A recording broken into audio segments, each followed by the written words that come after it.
Olá, saudações docentes. Hoje é 15 de outubro, dia do professor, então eu quero fazer uma homenagem aos meus professores, aos meus mestres e também aos meus alunos. Como professor, eu também sou formado pelos meus alunos. Há mais de 20 anos dando aula, naturalmente o professor que eu sou hoje tem muito a ver com esses alunos que eu tive e tenho e venho tendo. Então, muito obrigado a essas pessoas ao meu redor que merecem um destaque nesse dia do professor. Mas hoje também é dia de nascimento de Nietzsche, que foi um desses meus mestres, não presencialmente, óbvio, né? Mas foi um dos meus mestres. E então eu vou fazer também uma fala, uma leitura de Nietzsche, que depois vai ser seguida por uma leitura de Dostoiévski. Que, se é verdade que Dostoiévski não leu Nietzsche, é verdade que Nietzsche leu Dostoiévski e eles têm grande aproximação. E como a gente tem um projeto, eu tenho um projeto com Dostoiévski Filosofia, então eu vou fazer uma leitura também de Dostoiévski. Vamos começar com Nietzsche, o aniversariante, faria 178 anos. Eu quero ler Aurora. Na verdade, imagina, ler Aurora, né? Não vai dar tempo. Eu quero trazer a Aurora não só como símbolo do despertar, como também como sendo uma provocação para o nosso pensar. O Nietzsche, em Aurora, ele coloca uma epígrafe que Nietzsche é conhecido, né, assim como Schopenhauer, por trazer a cultura oriental para o Ocidente de então, do século XIX.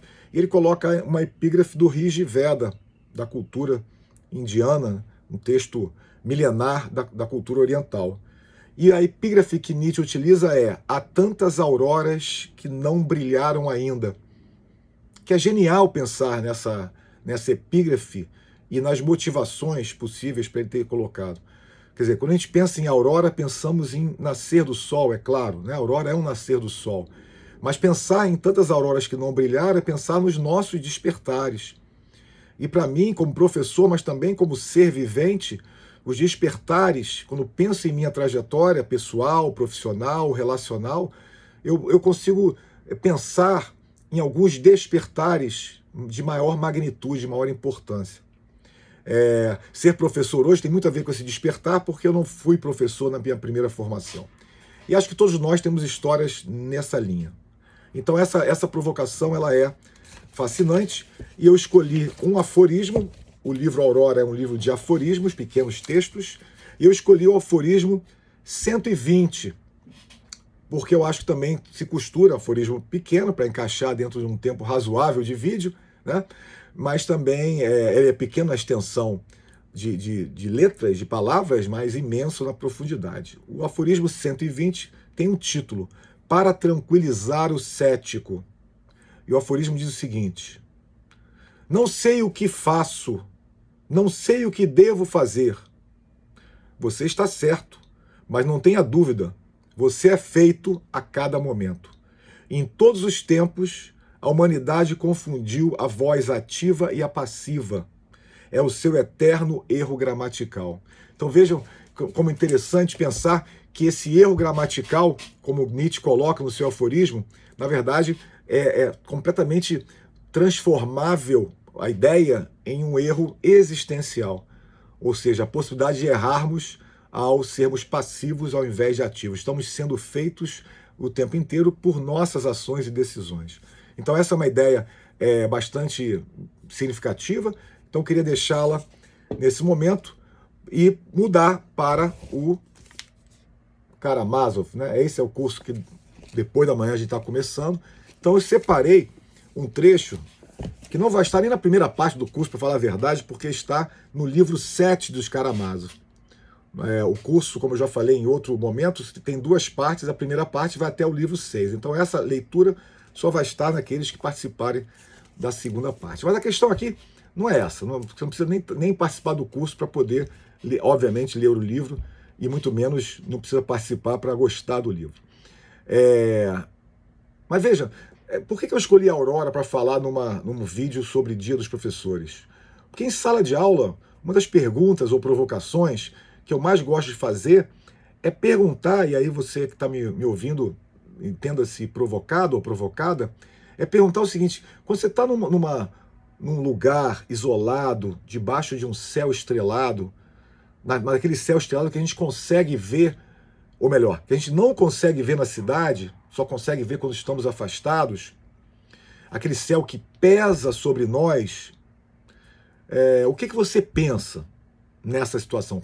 Como é que você participa dessa contemplação de um céu com esses atributos que eu quis trazer aqui, essa imagem? Essa é uma pergunta que eu gosto de colocar desde os mais novos até os mais velhos, né, os alunos, porque me parece que ela que é uma pergunta importante, né? Ou seja, é uma pergunta que me liga com uma questão existencial. Pelo menos é assim que eu imagino. E no livro Os Irmãos Karamazov, um livro sobre uma família, a família Karamazov, família Peronomútil, tem um personagem que é o Alyosha, que é o filho caçula, e que, segundo o autor, na sua introdução, é o herói da história. Então tem uma passagem na qual ele tem uma experiência muito, muito intensa, ele perde sua grande referência, e ele tem essa experiência com o céu, e é isso que eu quero contar aqui. Então eu quero ler exatamente o momento em que o Alyosha, o filho caçula da família Karamazov, entra em contato com essa imagem do céu. Naturalmente vou pular alguns trechos para não ficar necessário encaixar completamente na história, mas vejam nas linhas de Dostoiévski essa experiência. Sobre sua cabeça desmaiava a abóbada celeste, inalcançável à vista e coberta de estrelas serenas e cintilantes. Do zênite ao horizonte desdobrava-se uma vaga via láctea. A noite fresca e quase imóvel de tão calma envolvia a terra.